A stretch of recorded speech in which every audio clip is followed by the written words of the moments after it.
Hey listeners, Bridget here. Disrupting Peace is now in its 4th season, and we want to learn more about you. Can you fill out a short survey, and I promise it is very short, to let us know what you like about the show, how we can do better, and topics you'd like us to tackle? The link to the survey is available at worldpeacefoundation.org/survey. All right, here's the episode. Welcome to Disrupting Peace, a show about why peace hasn't worked and how it still could. I'm Bridget Conley, Research Director at the World Peace Foundation. This season, we've looked at how misinformation, targeting journalists, and extremism prevent accurate information from reaching the public. In this episode, we explore what we can learn from efforts to combat climate misinformation. I'll talk with experts about the right and wrong ways to counter climate change myths and how this applies to our interest in peacebuilding. John Cook is a senior research fellow with the Melbourne Center for Behavior Change at the University of Melbourne. He's also the creator of Cranky Uncle, a game that uses cartoons, humor, and critical thinking to fight misinformation. Nadia Lozano is a research assistant and associate producer with the University of Southern California's Annenberg Center for Climate Journalism and Communication. The center empowers journalists and other communicators to tell stories about climate change through training that amplifies science, elevates communities, and engages audiences. Together, we'll discuss how to debunk false narratives, the so-called backfire effect, and what we can learn from people who do and don't change their minds about climate change.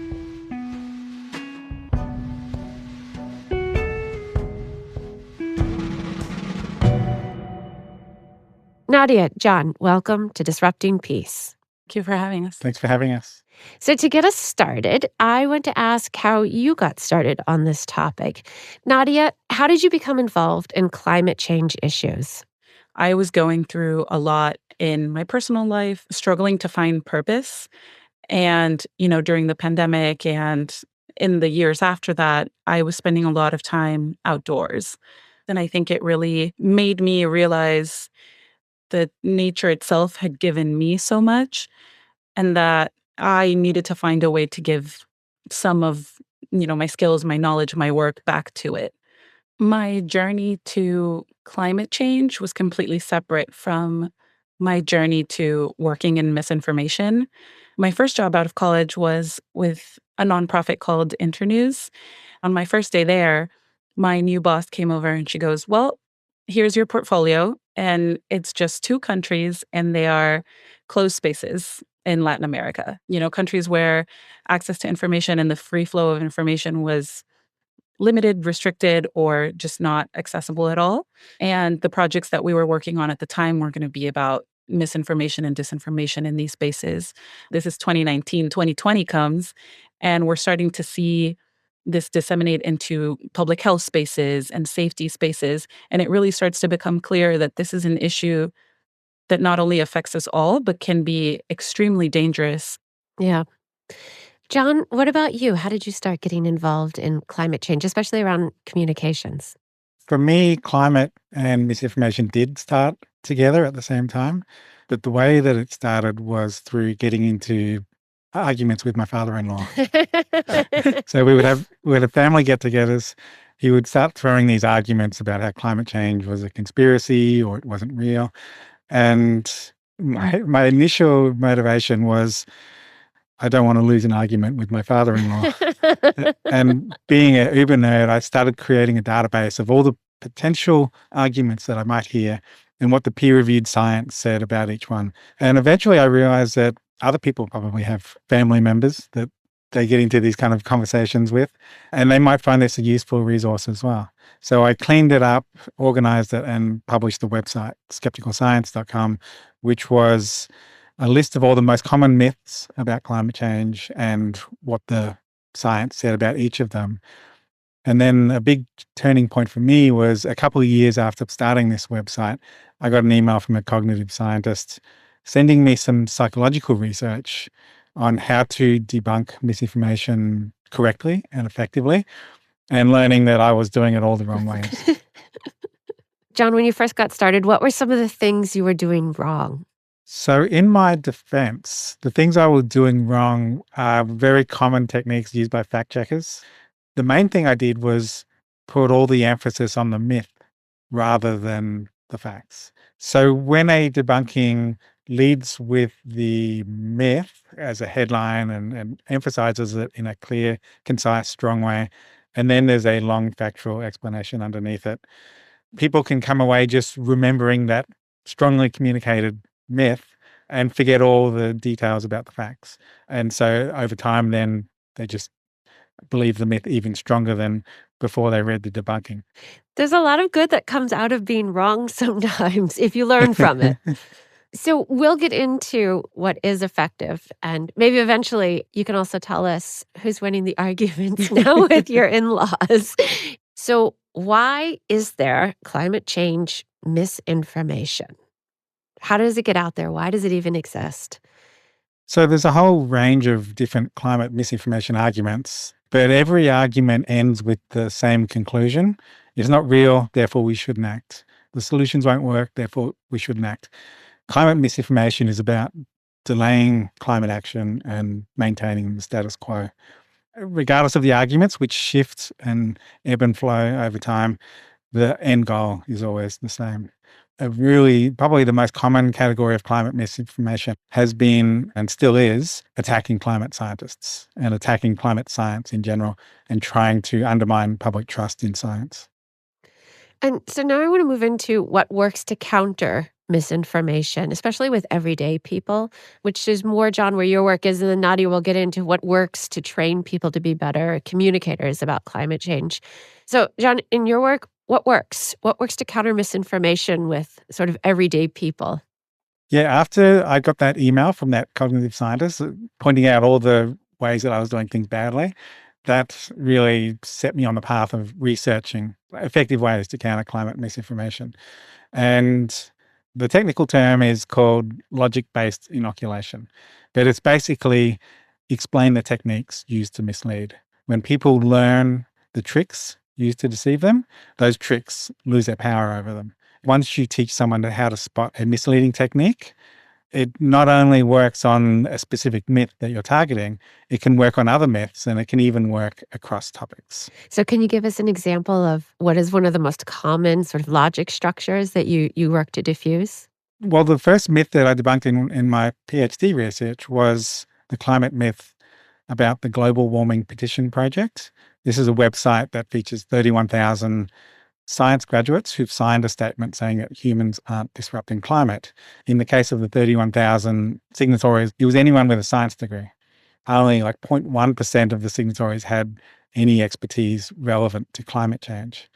First, I tested what happens when people are shown this misinformation, and we found that, it does reduce people's support for climate solutions, importantly. So misinformation does work. But then what I tested with a different group in our experiment was what happens if you explain the misleading technique in this misinformation. In this case, it's the technique of fake experts, using people who convey the impression of expertise, but they don't have the relevant expertise.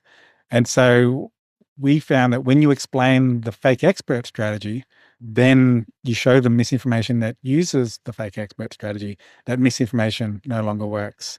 And you have an acronym, I think, is called FLICK. Is that right? To capture a whole series of logical fallacies?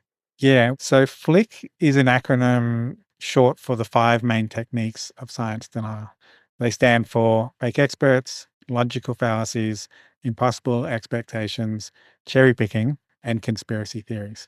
And it helps people remember the misinformation techniques. Nadia, I wanted to turn to you and talk about, based on your work, what strategies have proven effective for helping people become better communicators about climate change? The center recently developed its certificate program. And within the certificate program, we're talking about sourcing good science, pre-bunking, for example. So stopping misinformation before it begins, preempting misinformation. Then we move into debunking.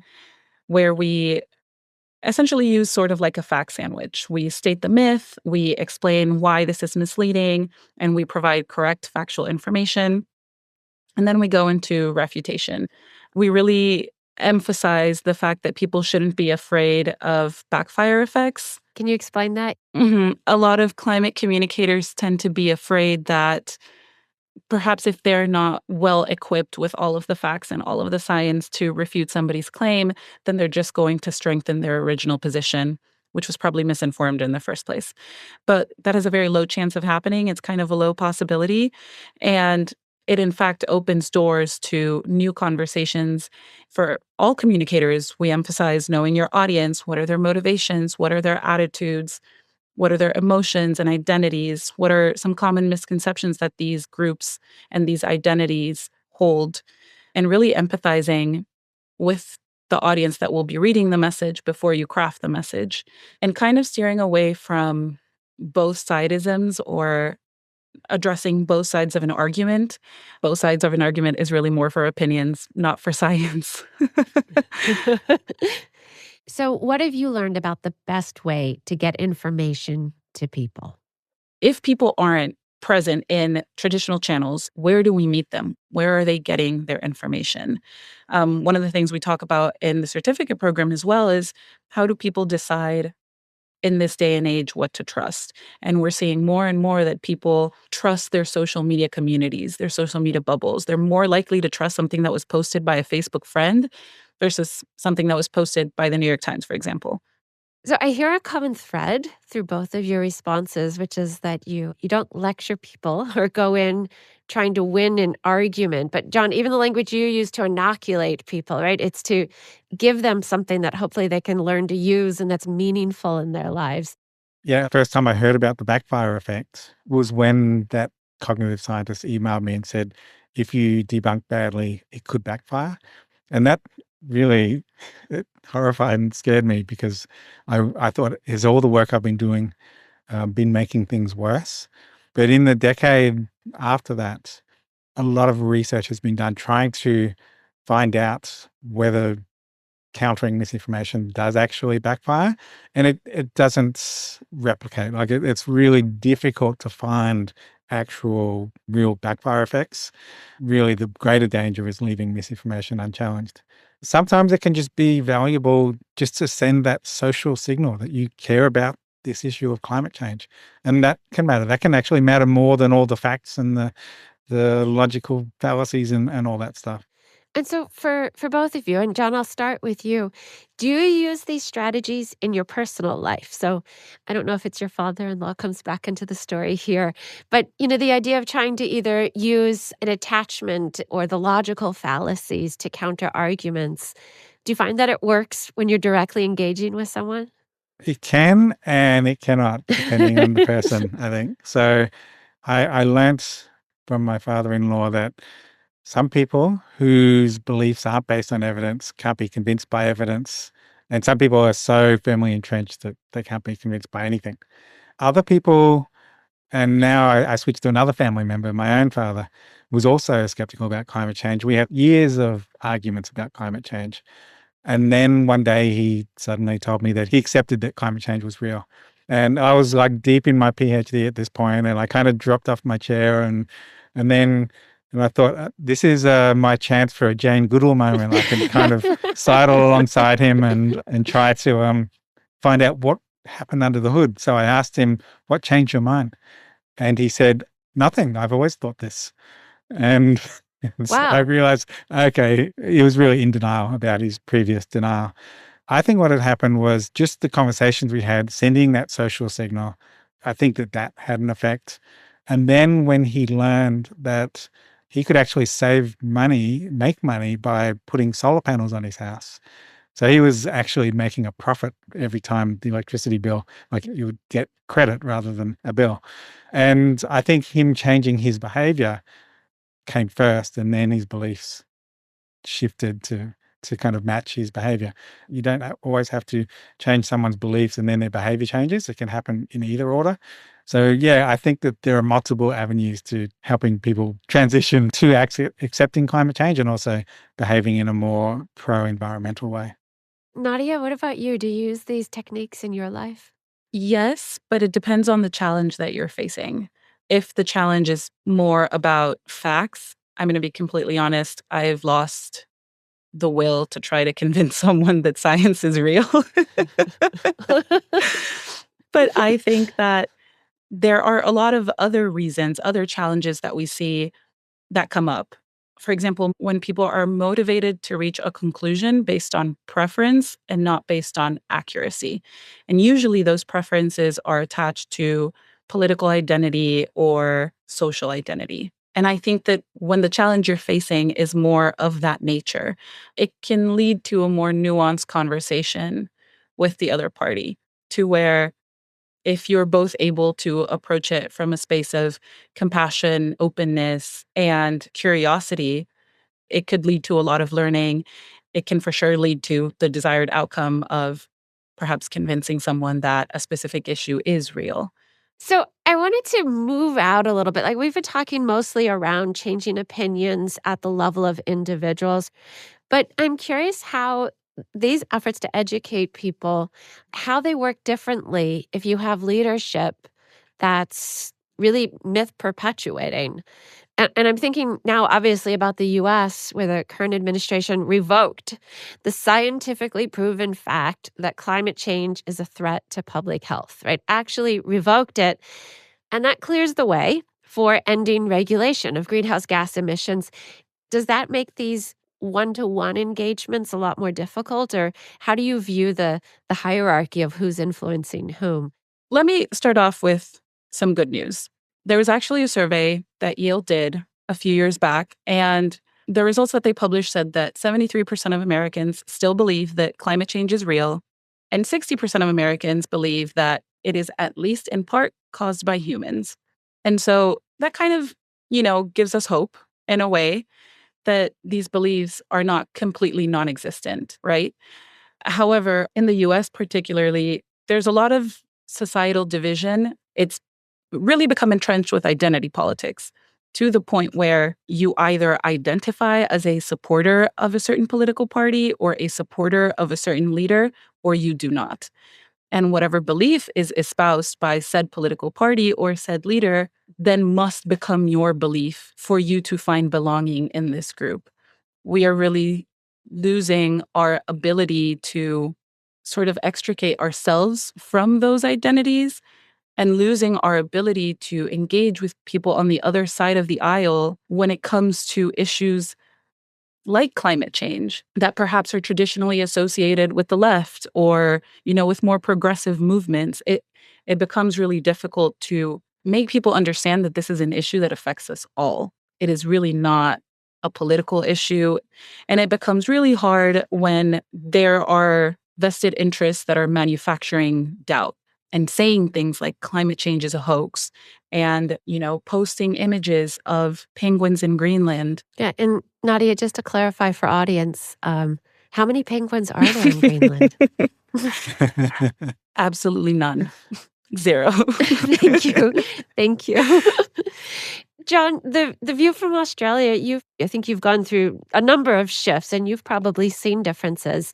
What do we know about the role of leadership and how that changes individuals' abilities to be interested in discerning the difference between information and misinformation?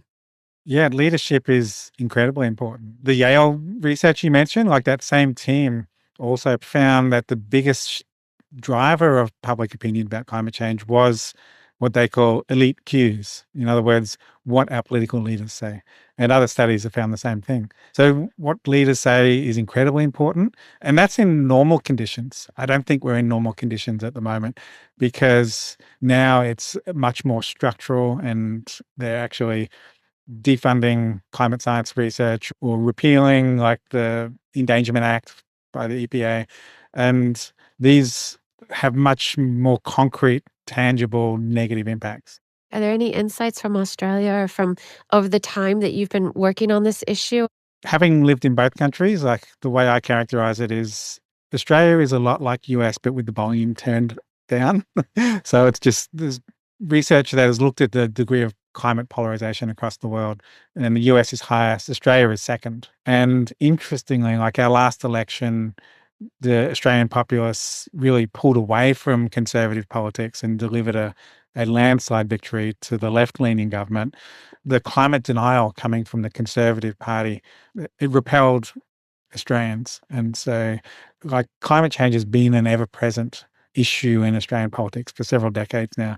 It's toppled several prime ministers in both directions. It's always been an issue in Australia because, like California, Australia, and like really every part of the world, Australia is heavily impacted by climate change. We see the bushfire danger has really accelerated, and it's been quite bad, in the last few years. It's interesting. One of our last questions was about whether you think these lessons from debunking climate myths and misinformation can apply to other policy issues, which I do want to ask. But I'd also mention we have an expert on propaganda who said that oftentimes the people who are least likely to be affected or swayed by propaganda are those who are on the front lines because they can see otherwise. And I actually hear some of that resonating where you're talking about, John, whether it's bushfires or in California, right? You see that the effects of climate change are unavoidable now. Are there techniques of countering misinformation that you've been involved with or developed that you think might apply to, like, for instance, our issues around war and peace? So, having focused my work on the techniques of misinformation, what I found was because essentially what you're trying to do is build people's critical thinking, build their resilience against misinformation techniques, it translates very easily across topics. We developed a smartphone game called Cranky Uncle, which was about countering the techniques in climate misinformation. And as soon as that came out, UNICEF approached me and said, can we create a vaccine version of the game? We want to improve vaccination rates in different parts of the world. And so we developed a Cranky Uncle vaccine game.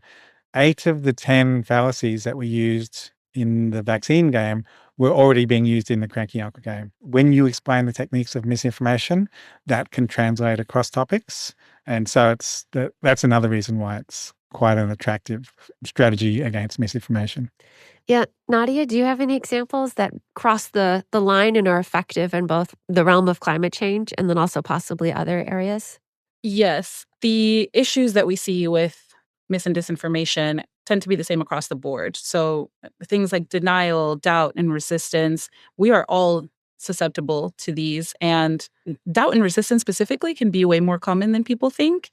I used to work in public health before coming into this role. And I remember we had this project in Ghana and Kenya, and we were trying to bring sexual and reproductive health materials and tools and education to girls in remote villages. And it was very difficult to tell people, particularly young girls, that they need to get an HPV vaccine or that they need to learn about contraceptives, all these things, when they come from a very strong culture of avoiding these topics. Despite the fact that it is taboo, we see so many young girls who are pregnant and so many young women who are being abused, and they really have no recourse, no way to prevent it, no way to address it, and then nobody to talk to about it. And there was so much resistance in the community, so much doubt about whether or not these things were trustworthy, whether we were trustworthy, and just rejecting evidence that this could help their community. And we really had to work with the local community, listen to them. Who are their church leaders? Who are their community leaders? Who are the people that these girls trust? Their teachers, their friends, perhaps an older cousin. And then after we identified them, okay, how do we work with them to provide this life-saving information, right? And it's all the same techniques. You really can't approach the situation from a standpoint of just spitting out facts. That really doesn't work. And it's just, in many cases, insulting. And we really had to approach it from a place of listening first, really explaining how this really wasn't a threat to their personal or communal identity, but more of an effort to work in tandem with it. So, our final question, and it's one we like to ask at the end of every episode. We call it collective dreaming. And What I want to do is ask you to imagine 10 years into the future and imagine that the quality of our conversation about major policy issues, including climate change, has improved significantly. Right? We're able to have debates around facts and move towards actions that will deal with those facts. What is one thing that we can start doing today that will help us get to that future? Nadia, can I start with you? Stop being so selfish. Can I say that? Of course you can.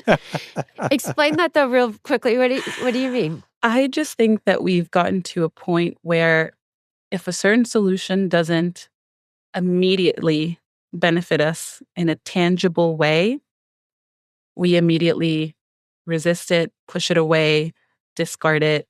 That is somebody else's problem, or that is a problem for the future.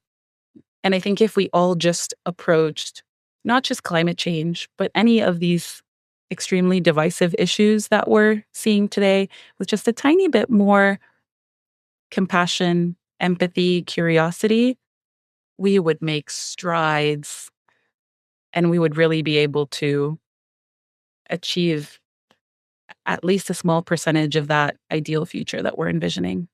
Thank you. John, what's one thing that you would recommend for today?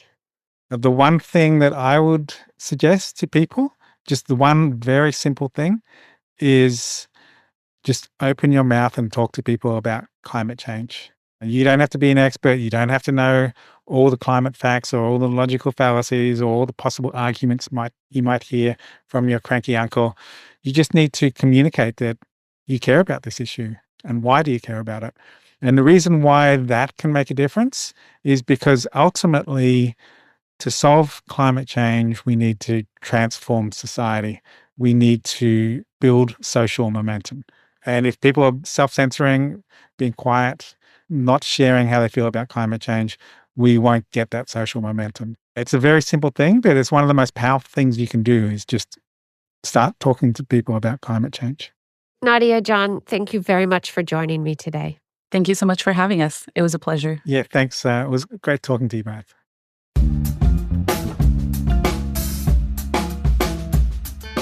As we finish this episode, I'm getting ready to give a talk about human rights abuses. And I expect that some people in the audience won't be sympathetic to what I have to say.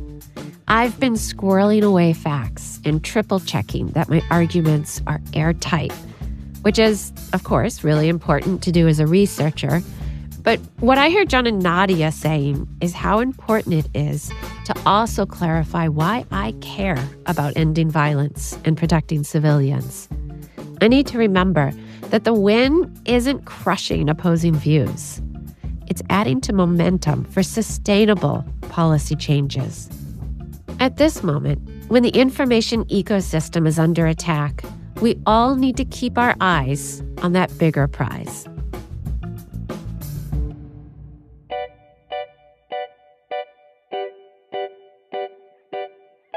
Thanks for listening to Disrupting Peace. I'm Bridget Conley. You can find out more about John Cook and Nadia Lozano's work, including the Cranky Uncle game, at the links in our show notes. Next week on Disrupting Peace, we explore what it would take for AI to benefit peace. You could give qualitative input through voice messages in your own language, in Yemeni Arabic, reflecting kind of your aspirations, their own views, expectations for the future. And then we also used AI to analyze and go through this immense material to look at some of the common narratives where there were main clusters of agreement, disagreement, and that actually had something that was digestible to also bring back to the political leadership and the youth themselves. Also, we'd love to hear your thoughts. You can fill out a quick listener survey on our website at worldpeacefoundation.org/survey. Disrupting Peace is a production of the World Peace Foundation. Find out more at worldpeacefoundation.org. Our handles on Instagram and TikTok are World Peace FDTN.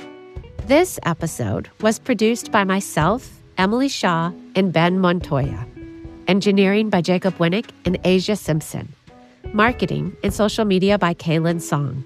Show artwork by Simon Fung. This season is partially funded by a grant from the Carnegie Corporation of New York. Special thanks to my colleagues, Lisa Avery and Alex Duvall, and the Tufts Digital Design Studio team.